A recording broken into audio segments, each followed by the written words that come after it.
Health family welfare medical education secretary Saurabh గారికి, ఎన్టీఆర్ జిల్లా collector Lakshmisha గారికి, డిఎంఈ డాక్టర్ రఘునందన్ గారికి, డిసిపి పూర్ణచంద్రరావు గారికి, ట్రాన్స్పోర్ట్ జాయింట్ కమిషనర్ వెంకటేశ్వరరావు గారికి, ఇవాళ ఈ కార్యక్రమంలో పాల్గొంటున్న స్టేక్ హోల్డర్స్ కన్సల్టేషన్లో పాల్గొంటున్న పోలీస్, ట్రాన్స్పోర్ట్, ఆశా, ఎన్టీఆర్ వైద్య సేవ ట్రస్ట్ రిప్రజెంటేటివ్స్ అందరికీ కూడా నమస్కారం. వాళ్ళ ప్రజెంటేషన్ చూస్తూ ఉంటే గత సంవత్సరం మన దేశంలో 4,61,000 యాక్సిడెంట్లు జరిగాయని ఉంది. దాంట్లో 1,38,000 ఫ్యాటలిటీస్, చనిపోయారు. 1,95,000 మంది సీరియస్లీ ఇంజ్యూర్డ్. అంటే దాదాపు 30 యాక్సిడెంట్లు జరిగిన కేసుల్లో 36% ప్రాణాలు కోల్పోతున్నారు. సీరియస్లీ ఇంజ్యూర్ అయ్యి అంగవైకల్యంతోనే ఇతర వాటితో బాధపడుతున్నారు. అదేవిధంగా ఆంధ్రప్రదేశ్ చూస్తే ఆ స్టాటిస్టిక్స్ ప్రకారం 18,000 చిల్లర యాక్సిడెంట్లు జరిగితే దాంట్లో 8,300 చిల్లర చనిపోయారు. అంటే almost 45% deaths have happened in Andhra Pradesh also taken place. 45%. అదేవిధంగా మిగిలిన వాళ్ళు సీరియస్లీ ఇంజ్యూర్డ్. ఒక వ్యక్తి ప్రాణం పోతే దాని బాధ ఏంటో ఆ కుటుంబ సభ్యులకు తెలుస్తుంది. బ్రెడ్ విన్నర్ అయితే ఆ కుటుంబం ఆర్థికంగా చిరిగిపోతుంది, వాళ్ళ పిల్లల భవిష్యత్తు కూడా అగమ్య గోచరంగా అవుతుంది.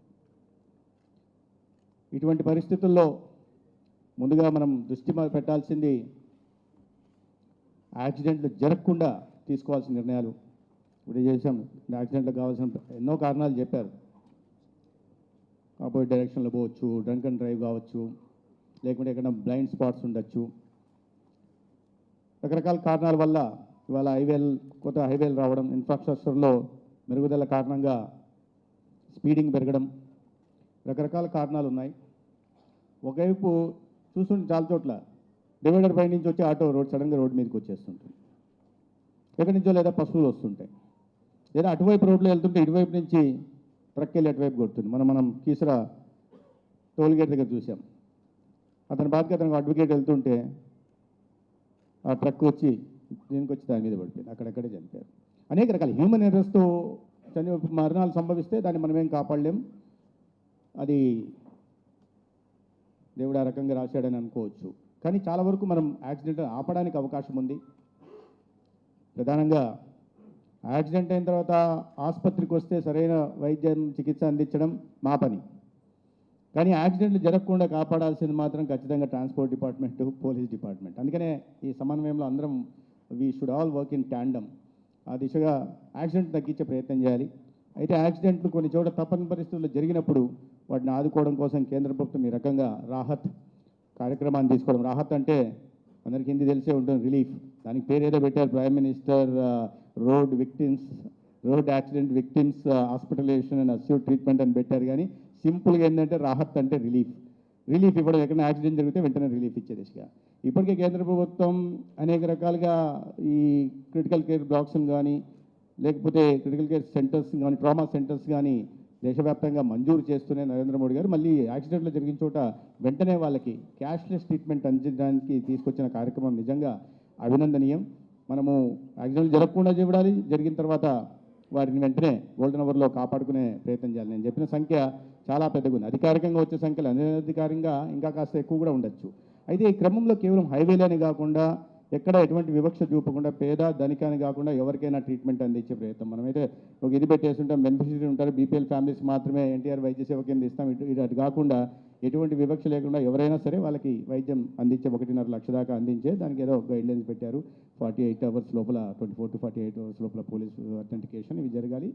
7 days దాకా ట్రీట్మెంట్ ఇస్తారు. అది ఓకే. దానికి అయితే చాలామంది అనేక కారణాల వల్ల సెక్రటరీ గారు చాలా విస్తారంగా చెప్పారు. ఎవరైనా ప్రాణం పోతుంటే మనం చూస్తూ ఉంటున్నాం. చాలామంది మరీ అమానవీయంగా కొంతమంది వీడియోలు తీస్తూ ఉంటారు. కాపాడదామనే ప్రయత్నం చేయాలి. ఒకటి మానవతా విలువలం తగ్గడం ఒక కారణం అయితే, రెండోది లీగల్ కాంప్లికేషన్స్ వస్తాయి. ఆ పోలీస్ స్టేషన్ల చుట్టూ జరగాలా, ఇక్కడ తిరగాలి, తర్వాత హరాస్మెంట్ ఉంటుంది అని కాస్త ఏదో సామాజిక స్పృహ బాధ్యత తిరిగిన వాళ్ళు ఉన్నప్పటికీ వాళ్ళు అక్కడికి వెళ్ళి సాయం చేసే పని చేయట్లా. దీంట్లో ప్రధానంగా మనం గుర్తించాల్సిందంటే గుడ్ సమరిటన్స్ ఎవరైతే ఉన్నారో వాళ్ళని తీసుకొస్తే ఎటువంటి లీగల్ కాంప్లికేషన్స్ తర్వాత లేకుండా వాళ్ళకి మళ్ళీ క్యాష్ అవార్డు కూడా 25,000 దాకా ఇచ్చి ఆదుకునే ప్రయత్నం, దీనివల్ల సమాజంలో చాలామంది ముందుకు వస్తారని కూడా నేను భావిస్తున్నాను. అదేవిధంగా ఈ నెట్వర్క్ హాస్పిటల్స్ దీంట్లో ప్రధానంగా ఈ సహకారం ఉండాలి. డిపార్ట్మెంట్ ఎన్ఫోర్స్మెంట్ చేస్తే యాక్సిడెంట్ జరగకుండా ఉంటాయి, కానీ తప్పకుండా వచ్చినప్పుడు మాత్రం వాటిని ఎక్కడ కూడా ఇబ్బందులు లేకుండా చూసుకోవాల్సిన అవసరం మన అందరి మీద ఉంది. ఆ మంచి ఉద్దేశంతో తీసుకొచ్చిన కార్యక్రమం ఇది. సంతోషం ఏంటంటే నిన్ననే ఫస్ట్ కేసు ఒకటి రిజిస్టర్ అయింది. రాహత్కి పిఎం రాహత్ కింద రిలీఫ్ దొక్కింది. చిత్తూరు జిల్లా నిండ్రా దీంట్లో ఫస్ట్ కేసు ఒకటి వచ్చింది. వాళ్ళకి ట్రీట్మెంట్కి తీసుకెళ్ళి రమాదేవి అనే హాస్పిటల్కి తీసుకెళ్లడం జరిగింది. భవిష్యత్తులో ఇటువంటి ఇంత పెద్ద సంఖ్యలో యాక్సిడెంట్లు జరుగుతుంటే ఇంతమందిని కాపాడే బాధ్యత మన అందరికీ ఉంది. తర్వాత ఈ 0 అవర్ కింద తీసుకెళ్తే అవకాశాలు ఎక్కువ, పర్సంటేజ్ ఎక్కువ ఉంటుంది ప్రాణాలు నిలబెట్టుకోవడానికి. దానికి అదేవిధంగా 108 ఇప్పుడు చెప్పారు. మనం ఫస్ట్ టైం 108లో లాస్ట్ ఇయర్ 25 జూన్లో 108లో గోల్డెన్ అవర్ సిస్టమ్ తీసుకురావడం జరిగింది. అది ఎలాగ ఉంది, అర్బన్ ఏరియాస్లో 18, రూరల్ ఏరియాస్లో 23, 33 ఉంది. కానీ గోల్డెన్ అవర్లో తీసుకెళ్ళి చాలా సక్సెస్ఫుల్. ఫస్ట్ ఇయర్ చేసినప్పుడు దాంట్లో 56% రేట్ ఉంటే గోల్డెన్ అవర్లో ఈ క్యాలెండర్ ఇయర్లో ఈ ఫస్ట్ 3 monthsకి 96% పోయిందంటే చాలా సంతోషకరమైన విషయం అని నేను అందరికీ తెలియజేస్తున్నాను. అదేవిధంగా గవర్నమెంట్ ఆఫ్ ఇండియా సపోర్ట్తో ఒక సెగ్మెంట్ ఎలివేటెడ్ మయోకార్డియల్ ఇన్ఫాక్షన్ అని ఒక ప్రోగ్రామ్ నడుస్తుంది, స్టెమీ పేరుతో నడుస్తుంది.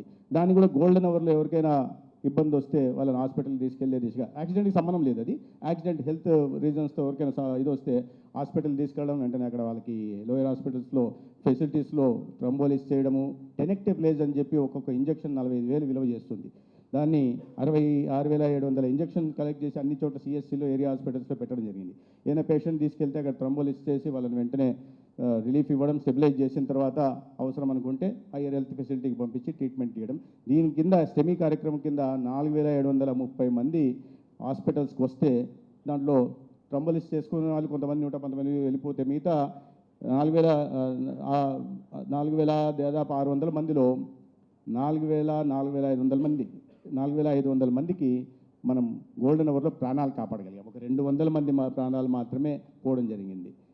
అది కూడా చాలా సంతోషించదగ్గ విషయం. ఎందుకంటే ఈ విషయంలో ఆంధ్రప్రదేశ్ మిగతా రాష్ట్రాల కన్నా ముందుంది. అదేవిధంగా కేంద్ర ప్రభుత్వం దీంతో మనం క్రిటికల్ కేర్, మనం తర్వాత యాక్సిడెంట్ జరిగిన తర్వాత వాళ్ళు ఇంజూర్ అయిన తర్వాత లేదా ప్రాణాలు పోతున్న పరిస్థితి వస్తే హాస్పిటల్కి ట్రీట్మెంట్ ఇవ్వగలుగుతుంది. ఇవాళ కూడా చాలా దురదృష్టకరమైన ఉదయం లేస్తూనే 5 o'clockకి ఒక bad news, road accident Mantralayam దగ్గర. ఎవరో కర్ణాటక వాళ్ళు ఫ్యామిలీ 21 మంది ఒకే బొలెరోలో వెళ్తున్నారు. వెళ్ళిన తర్వాత పెద్ద యాక్సిడెంట్ అయింది. Spot dead 8 members. 12 patients are condition is very critical. They have been refer to GGH కర్నూలుకి పంపించాం. కానీ ఒకరు మాత్రమే స్టేబుల్గా ఉన్నారు, మిగతా వాళ్ళ ప్రాణాలు కూడా ఇబ్బందిగా ఉంది. హాస్పిటల్కి వచ్చిన తర్వాత వైద్యం అందించడం ఒక ఎత్తు అయితే, జరగకుండా కాపాడుకునే ప్రయత్నం జరిగే రెండోది. అదేవిధంగా ఈ ఆంధ్రప్రదేశ్లో కూడా మన ప్రభుత్వం, ఈ కూటమి ప్రభుత్వం వచ్చిన తర్వాత 14 క్రిటికల్ కేర్ బ్లాక్లు నిర్మించడం జరిగింది. అవి they are ready for inauguration. ఇంకో 10 ఫౌండేషన్ స్టోన్ కూడా వేస్తాం. వచ్చే నెల 14వ తేదీ యూనియన్ మినిస్టర్ గారు కూడా రావడం, ముఖ్యమంత్రి గారి సమక్షంలో పూర్తయిన వాటిని ప్రారంభించుకోవడం, అదేవిధంగా మొదలు పెట్టాల్సిన వాటిని భూమి పూజ చేసే దిశగా కూడా ప్రయత్నం చేస్తున్నాం. ఒక మంచి కార్యక్రమాన్ని మనం అందరం కలిసి పనిచేయాల్సి ఉంది.